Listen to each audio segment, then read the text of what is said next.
पूरे हरियाणा में सीईटी की परीक्षाएं 2 दिवसीय आयोजित की जा रही हैं और ऐसे में हरियाणा स्टाफ सिलेक्शन कमेटी के चेयरमैन हिम्मत सिंह लगातार जिलों का दौरा कर रहे हैं। फरीदाबाद पहुंचे हैं औचक निरीक्षण पर परीक्षा केंद्र पर। उनसे बात कर लेते हैं। सर, कई जिलों का दौरा लगातार आपकी तरफ से किया जा रहा है, किस तरह की स्थिति है फिलहाल? हाँ, मैं बिल्कुल कई का मैंने प्लान किया है कि हमारे सभी मेंबर्स डिस्ट्रिक्ट्स में हैं और मैं अभी सुबह नूह था, अभी मैं फरीदाबाद में हूँ और इसके बाद मैं इवनिंग सेशन में सोनीपत में हूँ और कल मॉर्निंग में रोहतंग होगा, कल इवनिंग में मैं हिसार में हूँ।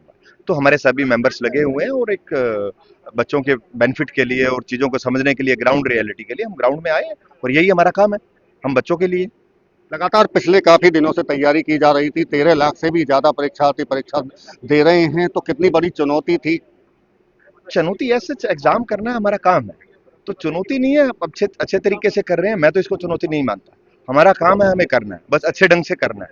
एसओपीज हैं, सभी डिस्ट्रिक्ट्स में शेयर किए हैं एसओपीज के अकॉर्डिंगली करना है, तो बहुत ईजी है। ऐसा कोई बहुत बड़ा वो नहीं है। आपको टाइमली एसओपी के अकॉर्डिंगली काम करेंगे तो कोई चुनौती सामने नहीं आएगी। ट्रांसपेरेंसी की बात करें तो जिस तरह से एसओपी जारी की गई, लगातार बच्चे भी उसमें साथ आपका देते दिखाई दिए हैं। जी, मुझे ऐसा फील होता है कि मैं भी स्टूडेंट, जैसे बच्चे मुझे सुबह से भी, आज भी मुझे फोन कर रहे हैं, रूटीन में मेरे से सोशल मीडिया से जुड़े हैं। मुझे मुझे भी अपने कॉलेज टाइम के और स्कूल टाइम के दिन याद आ रहे हैं कि बच्चे इतने कनेक्टेड है। मुझे अच्छा लगता है बच्चों से कनेक्ट करना, तो बच्चे डायरेक्टली मेरे से मिले हुए हैं। नूह का दौरा करके आए, फरीदाबाद का भी दौरा कर रहे हैं, कुछ ऐसा लगा आपको कि कुछ बदलाव की अभी जरूरत है, या जो फुलपुर प्लान बनाया गया था वो पूरी तरह सफल?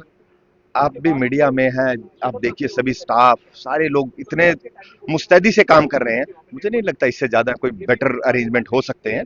बहुत बेस्ट अरेंजमेंट मैं बोलूंगा इसको, ट्रांसपोर्ट डिपार्टमेंट का। मुझे लगता है कि सुबह से 2-3 बजे से एडमिनिस्ट्रेशन बस स्टैंड पे भी थे, तो सभी लोग, मैं खुद 3 बजे गुरुग्राम में था, तो मैं कुछ बस स्टैंड पे मैंने अदरवाइज विजिट किया है, गाड़ी में मैं नीचे नहीं उतरा, मैंने देखा है, तो बहुत अच्छे से। मुझे नहीं लगता इससे पहले इस लेवल पे ये तैयारियां हुई हैं, और ये इस लेवल पे इसलिए बहुत बड़ा एग्जाम है और बच्चों को जो फैसिलिटी देनी है उसके लिए सारे लोग एकजुट होकर काम कर रहे हैं। एक सवाल सर, चूंकि हाईकोर्ट तक भी मामला पहुंचा है एडमिट कार्ड को लेकर, क्या स्थिति है फिलहाल? हाईकोर्ट की तरफ से भी आदेश दिए गए, कहा गया कि कुछ बच्चे अगर आपके पास आए या सरकार के पास जाएं तो शायद आप मानवता के नाते उन पर विचार किया जा सकता है। अब देखिए, एज ए कमीशन और एज ए चेयरमैन मेरी भी कुछ पाबंदियां हैं, मुझे भी कानून के दायरे में रह के काम करना है। मैंने अभी भी मीडिया को, मेरे से मुंह में भी यही सेम क्वेश्चन पूछा गया, मैंने वहां पे भी है, मैं रिपीट कर देता हूँ। आपने कभी ना कभी जिंदगी में कोई एक बार एफिडेविट फाइल किया होगा कहीं पे, और आपने सेल डीड भी जरूर कभी ना कभी की होगी। आप अगर तहसीलदार ऑफिस जाते हैं और वहां पे सेल डीड के लिए फोटो भी करवा लेते हैं, सेल डीड भी आपके सामने होती है, और अगर आप साइन नहीं करेंगे, क्या वो वैलिड है? मेरे ख्याल से नहीं होगा। तो सेम ऐसा ही है, बच्चों ने फॉर्म फिल किए हैं और फॉर्म फिल करने के बाद उन्होंने साइन नहीं किया, तो उसको हम कैसे मान सकते हैं? विदाउट साइन तो लीगल सेंसिटिविटी ही नहीं है उस डॉक्यूमेंट की, लेकिन कुछ लोग इसको तूल दे रहे हैं।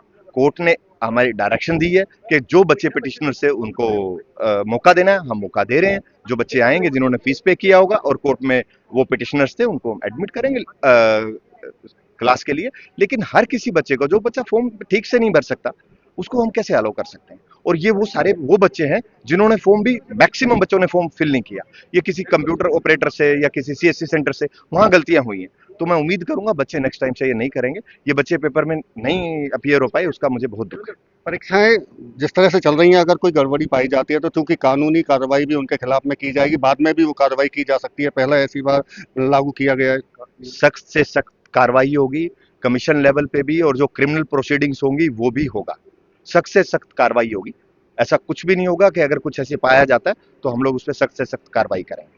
धन्यवाद बात करने के लिए। चूंकि हम हिम्मत सिंह खुद फरीदाबाद पहुंचे हैं और जानकारी दे रहे हैं कि किस तरह से परीक्षाओं को संपन्न कराया जा रहा है, और साफ तौर से उन्होंने चुनौती भी इस बात को लेकर दी है कि अगर परीक्षा में कोई गड़बड़ी करते हुए पाया गया तो उसके खिलाफ सख्त से सख्त कार्रवाई की जाएगी। फरीदाबाद से देवेंद्र कौशिक, इंडिया न्यूज।